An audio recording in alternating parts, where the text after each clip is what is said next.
cuando nosotros oímos textos como estos, y en la vida vieja hemos sido todo lo opuesto, y digo en la vida vieja, y entendiendo también que el proceso de renovación no es automático y a veces no es fácil, cuando oímos textos como estos, ¿cuál es nuestra postura? ¿Los aceptamos, los recibimos, los rechazamos, los resistimos? En otras palabras, si somos hombres nuevos, mujeres nuevas, nuestras maneras de pensar hoy en Cristo también son nuevas.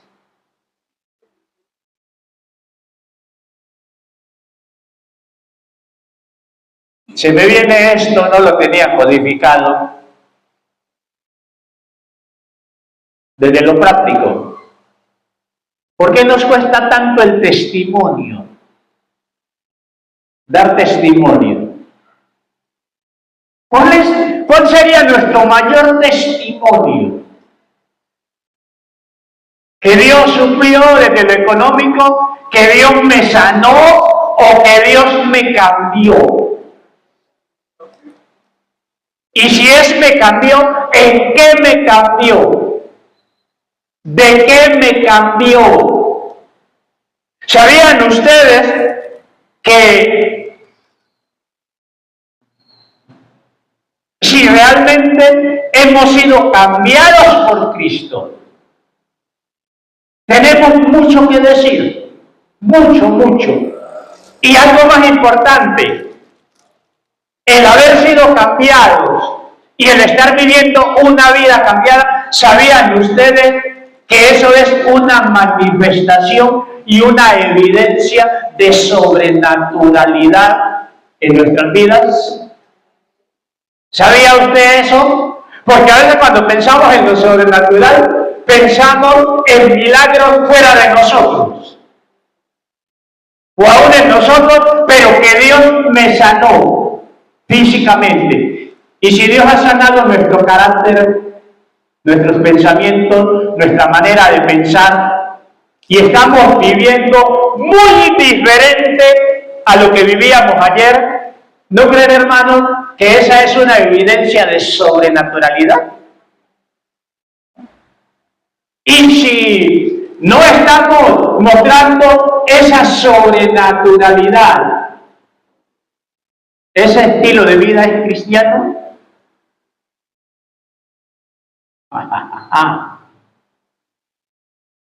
Si nuestra vida no evidencia sobrenaturalidad en el día a día, en paciencia, en compasión, en tolerancia, en amor, en generosidad, en compasión, ya dije, en amor. ¡Aló! Si nuestra vida no evidencia esa sobrenaturalidad, ¿qué tipo en nuestras conductas, qué tipo de vida estamos viviendo? Igual a los demás. ¿Saben a veces qué es lo único que nos diferencia? El discurso. El discurso. Y la vivencia. ¿Cuál es en última instancia la evidencia de cambio? ¿Es el discurso o son las actitudes y las conductas? Porque hasta el impío y los falsos maestros se aprenden el discurso. Los falsos maestros se aprenden el discurso con intención mala de engañar. Hermanos,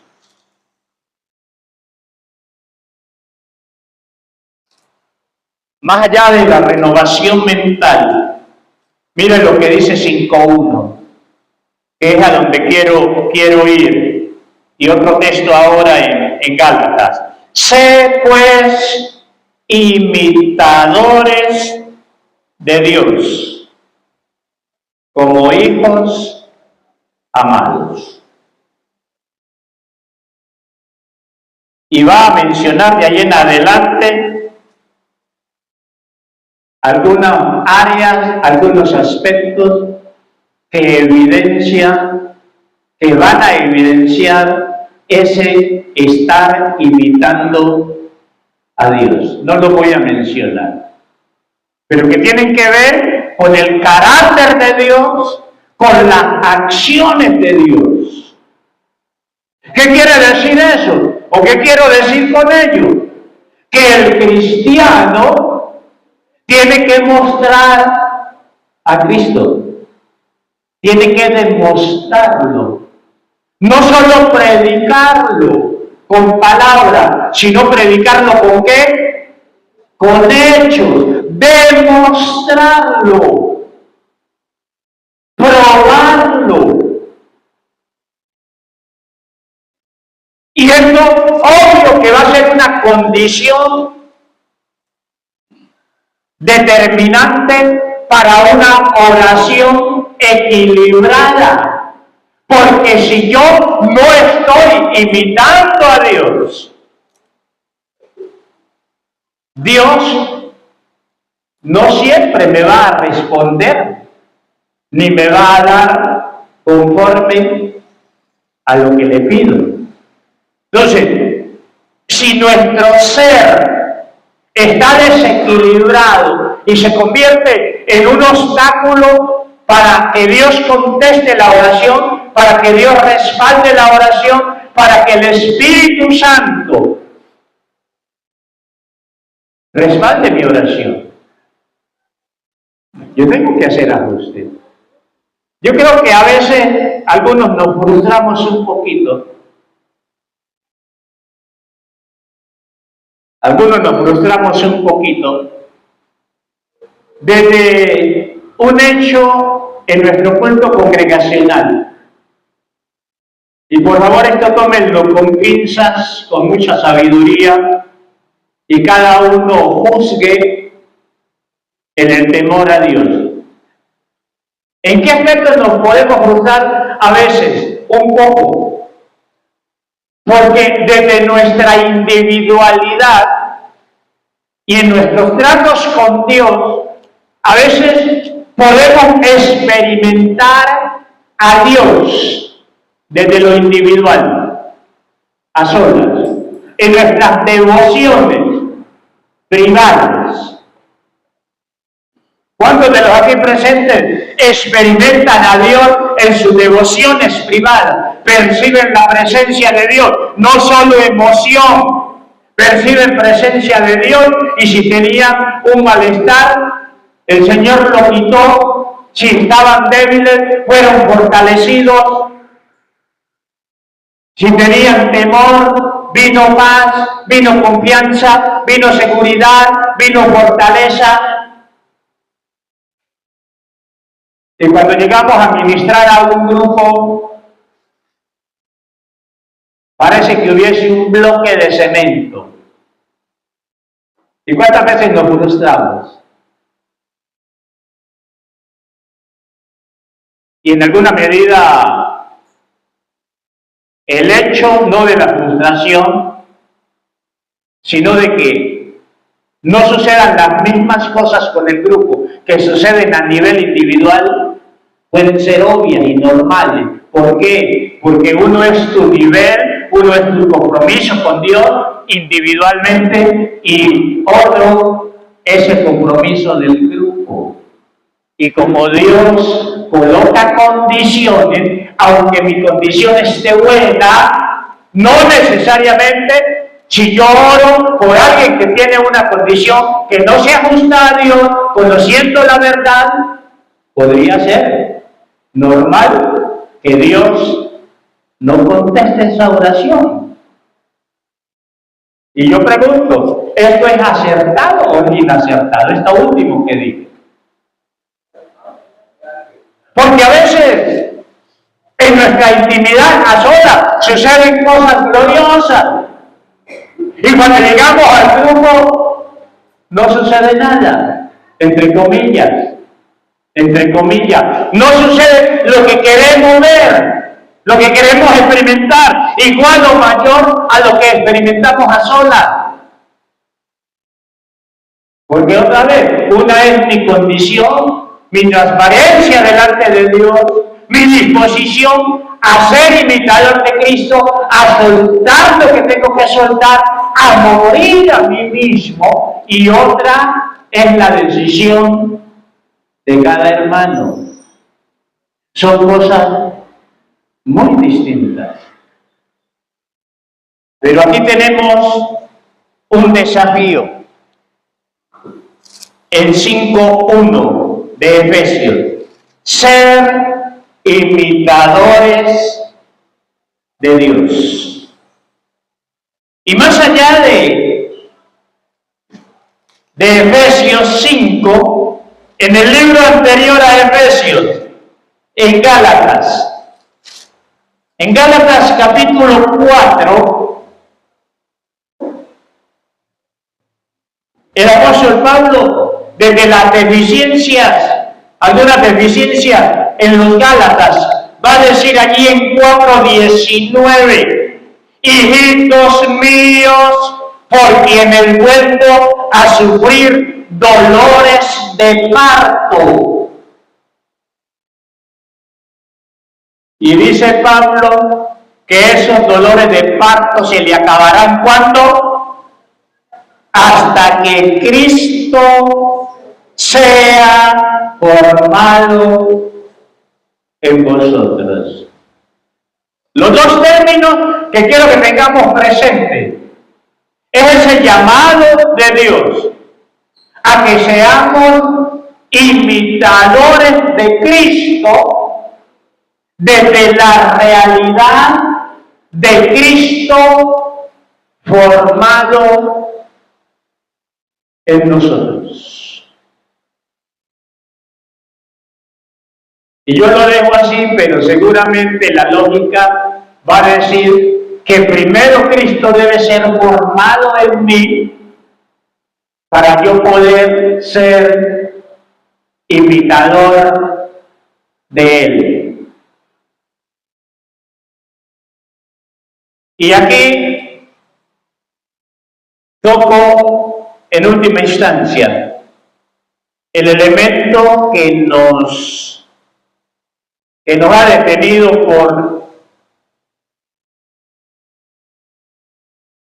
por años desde conocer esta verdad, haber entendido esta verdad, pero no estar dispuestos a vivir esta verdad. Si yo soy imitador de Cristo,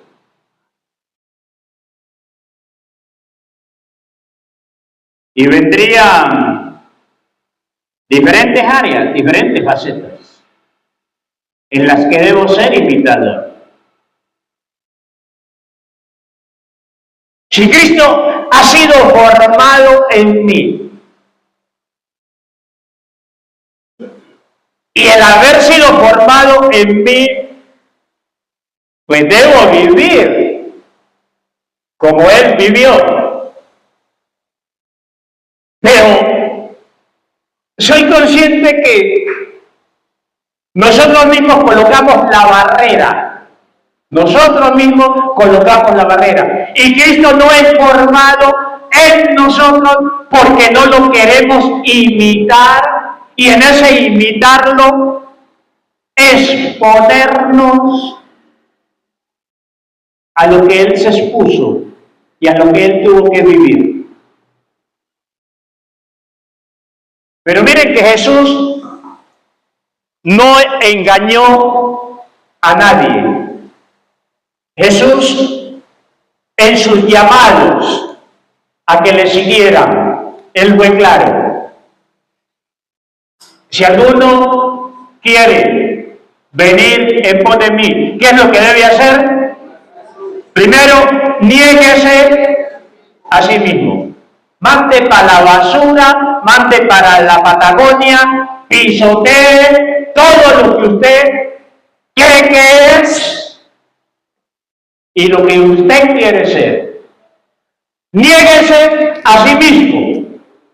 renuncie a usted mismo, a lo que usted quiere ser y a lo que usted quiere hacer.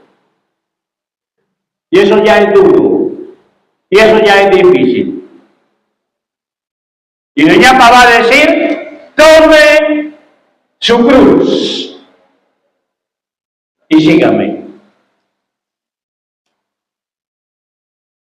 Tome su cruz. ¿Y qué simboliza la cruz? Muerte. No solo negación, muerte o sufrimiento. Algún tipo de sufrimiento. No siempre sufrimiento, por favor. Algún tipo de sufrimiento. ¿No nos decía la hermana predicadora en el tema del adormecimiento? ¿Por qué caemos en el adormecimiento? Por la comodidad, por la vida chévere, la vida sabrosa, y yo veo también desequilibrio en la parte cristiana en ese discurso.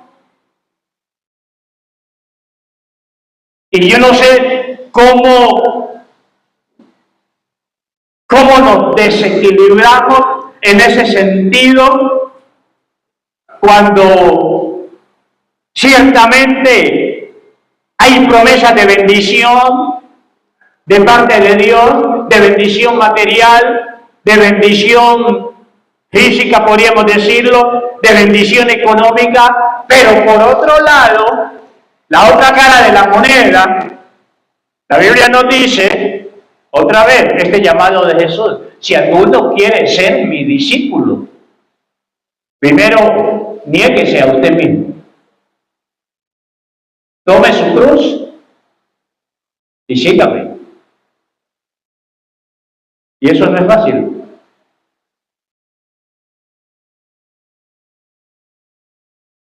Y eso está en la Biblia. Y otra vez, no será siempre sufrimiento, no será siempre escasez, pero en algún momento podría haber escasez.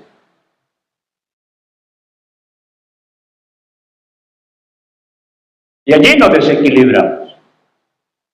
Y nos desequilibramos y aún podemos decir, no voy en este camino, no voy a esta decisión. Sencillamente porque no me quiero negar a mí mismo. Pero hermanos, ese desequilibrio en nuestro ser tiene este mundo, tiene esta raíz que no queremos negarnos a nada.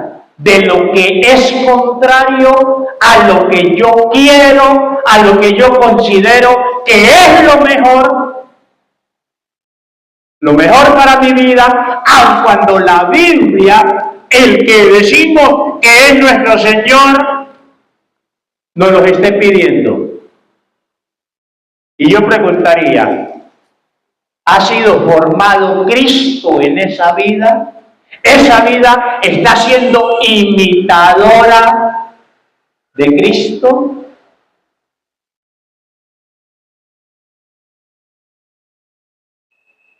¿Somos imitadores de Cristo? ¿Cristo realmente está siendo formado en nosotros?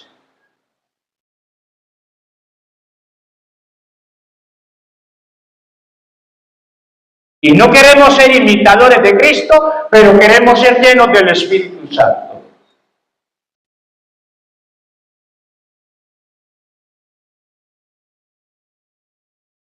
A ver, cójame en ese trompito en un dedo. No queremos ser imitadores de Cristo, pero decimos que queremos ser llenos del Espíritu Santo. ¿Para qué?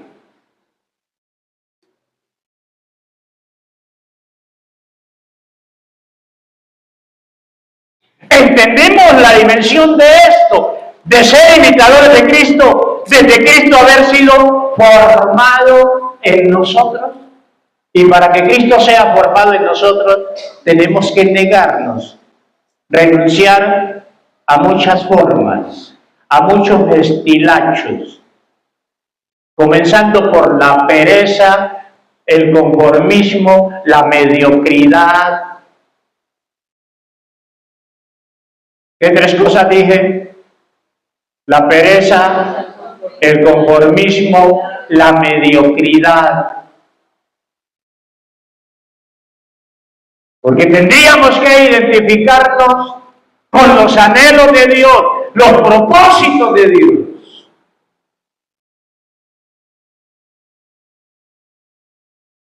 Otra vez,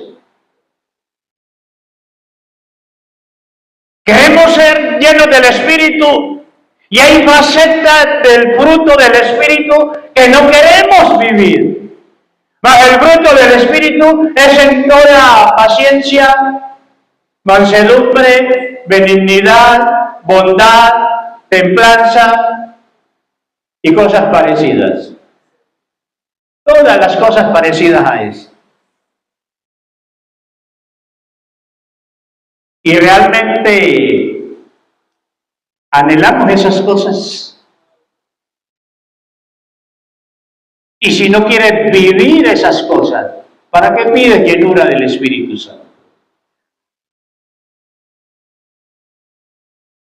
Y como dije en algún momento, a veces pensamos, cuando pensamos en la sobrenaturalidad de Dios, siempre pensamos en la sobrenaturalidad de Dios a través de nosotros, pero en milagros de sanidad, liberación, conversión de otros. ¿Y cuáles son las evidencias de sobrenaturalidad en nuestro carácter, en nuestro ser? ¿Hay evidencias de sobrenaturalidad en nuestro ser? Que yo ayer, el que me las hacía, me las pagaba antes de ser cristiano, y hoy soy cristiano.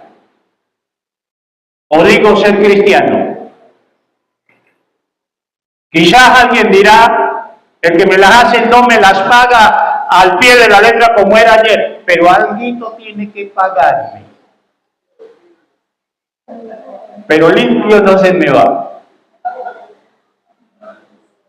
¿Qué evidencia de sobrenaturalidad hay allí? Más allá de aceptar quizás un nivel de cambio. Pero otra vez, estamos hablando, o se nos ha confrontado con el desafío de que Cristo sea formado en nosotros y que lo podamos imitar. Por eso nos llaman cristianos. ¿Cómo así que cristiano y no vivo como Cristo? ¿Cómo así que cristiano y no quiere imitar a Cristo? ¿Y ese qué cristiano es? Un Cris. Ah, crispeto, dicen por ahí. Hermanos, iglesia, nos falta dar este paso. Y tenemos que dar este paso. Hermanos, y ya es hora de dejar tanta magadera, tanta indecisión, tanta fluctuación, intermitencia. Y los que hablamos de ver la gloria de Dios, nos toca dar este paso. Y como lo he venido diciendo, seguramente en algunos niveles el mayor obstáculo lo vamos a encontrar en nuestros hogares, donde somos impacientes, donde somos intolerantes, donde somos frescos, donde nos sentamos en una posición y de allí nadie nos mueve. aun cuando la Biblia te esté diciendo que eso es contrario a la vida cristiana.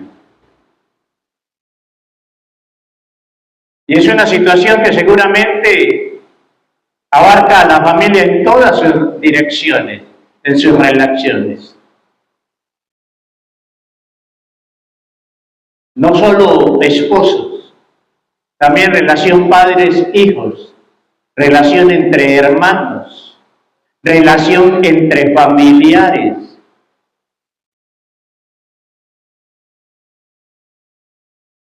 Llama la atención que a veces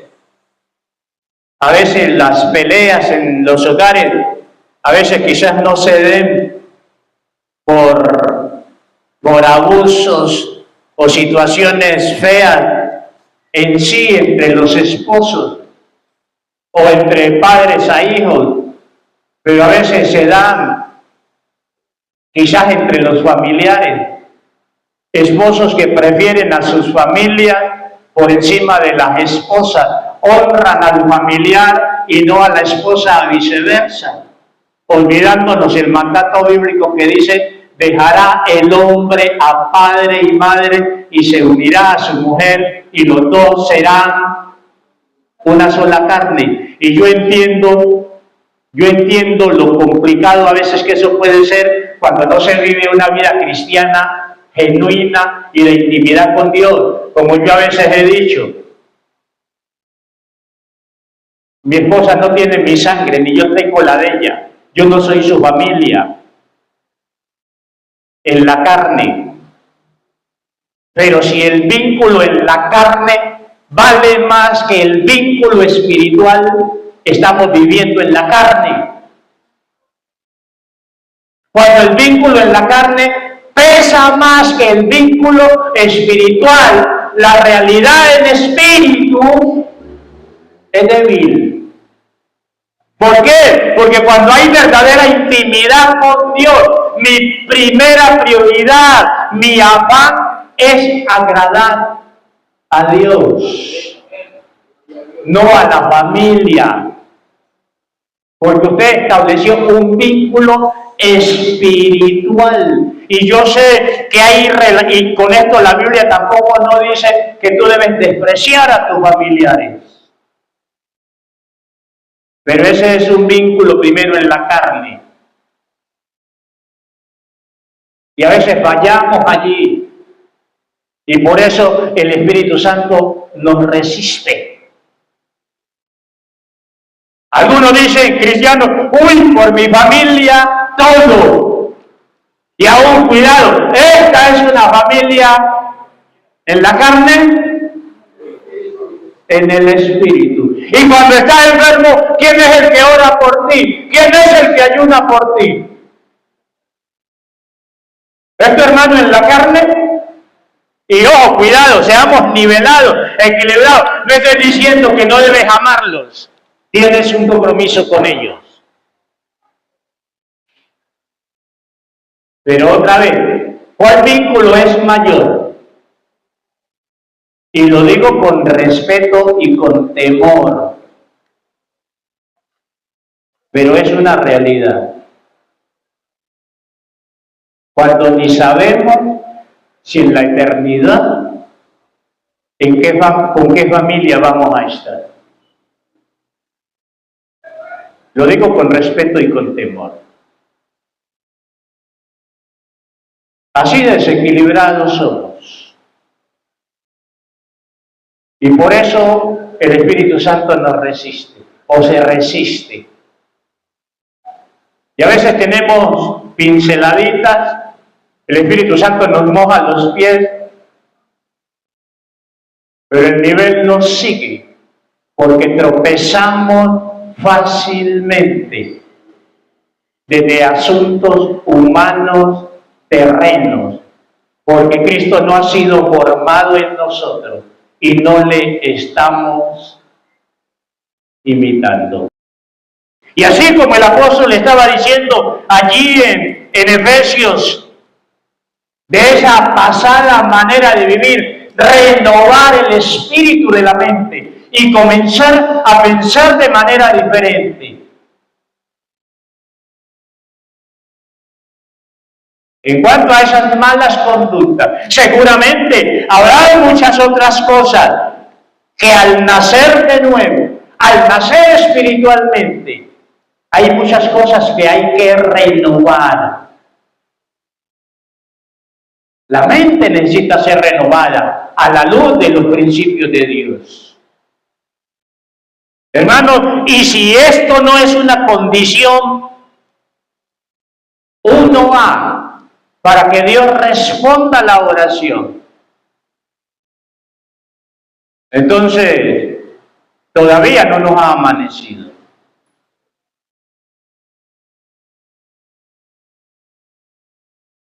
Porque otra vez la oración eficaz no depende solo de citar la promesa de memoria. Señor, tú prometiste esto, pero ¿qué de las condiciones de Dios? Aún el propósito para lo cual pido lo que pido, para sacar pecho, para jactarme, para demostrarle a otros que Dios también me usa a mí.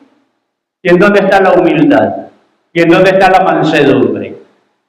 Dios no es Dios de contiendas. Y termino con este aspecto y en otro momento lo trabajamos más a fondo. Muchos tienen temor de depender de Dios, de ser humildes, de ser mansos, porque creen que todo mundo se les va a trepar encima.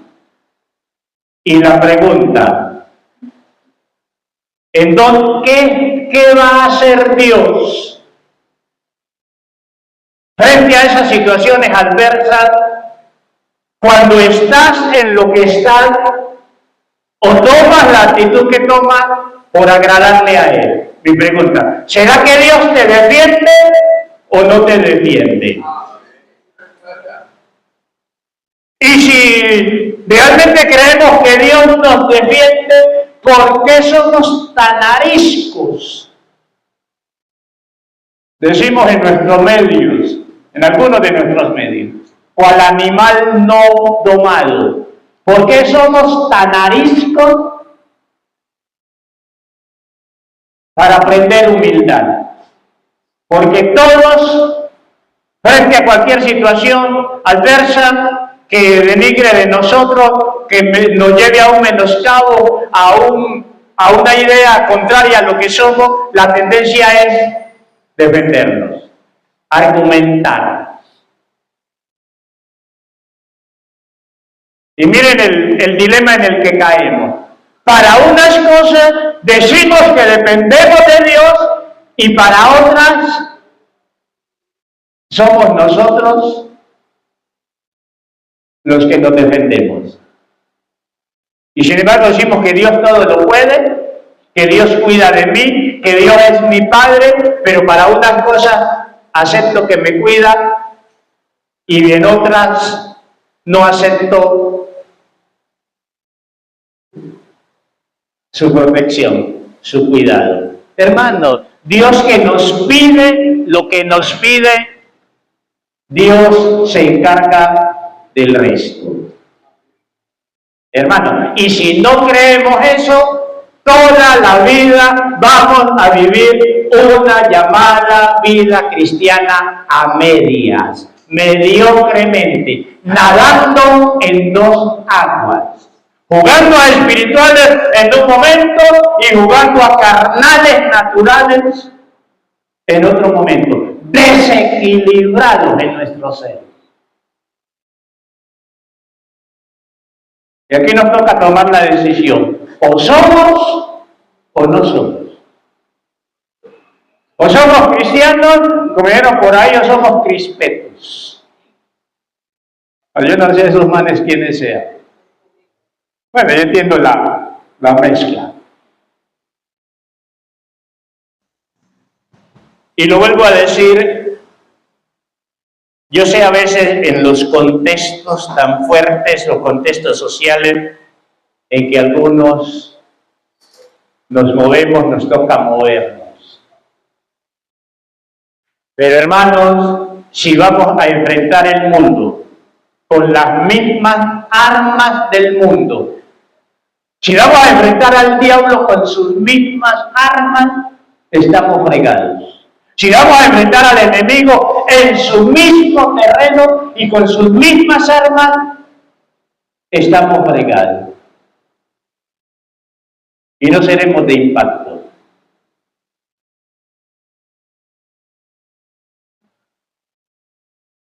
Y esto no solo afecta nuestra vida de oración, afecta nuestra intimidad con Dios, afecta nuestro testimonio, afecta lo que somos. Por eso Jesús fue claro, enfático. Niéguese a sí mismo, tome su cruz. Tome su cruz, tomemos cada uno la cruz y sigámoslo. O como alguien lo va a decir de otra manera, coloquemos a Cristo en el trono de nuestra vida. Coloquemos a Cristo en el trono de nuestra vida y llevemos nuestra carne a la cruz. Y no lo hagamos a la inversa. No coloquemos a Cristo otra vez en la cruz y tener nuestra carne en el trono.